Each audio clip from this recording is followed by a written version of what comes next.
My friend, always remember this. Walang mahirap sa Diyos. At lahat ng iyong pinapanalangin ay dinidinig niya. Kung minsan, feeling lang natin or pakiramdam lang natin is that, Lord, nakikinig ka ba? And we tend to ask God, Panginoon, nakikinig ka pa ba sa mga panalangin ko? At minsan gusto na natin sumuko, gusto na natin siyang bitawan. And you heard it right. We are the one na gusto siyang bitawan. It is not Him who wants to let us go. Because sa buhay natin, never naman niya tayong binitawan. Never naman niya tayong iniwanan. It is always and have always been us.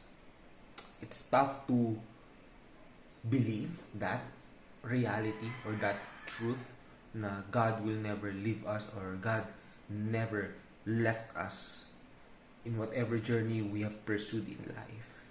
But because of the influences of this world, but because of the things of this world influencing us that there's no God, God is not real, that God will leave you, where are you now, why are you experiencing that? Those thoughts that the world is feeding us corrupts our hearts and our minds to have a clear view of who God really is.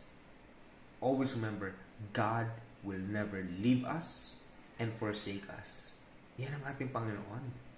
At kailanman, hindi siya magkukulang na gabayan tayo. But for us, on our part, it is our role. It is our desire.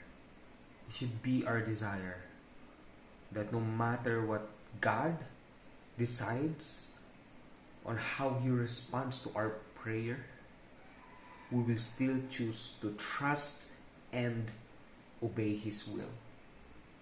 So if you're listening to this and watching to this video right now, I want to pray for you.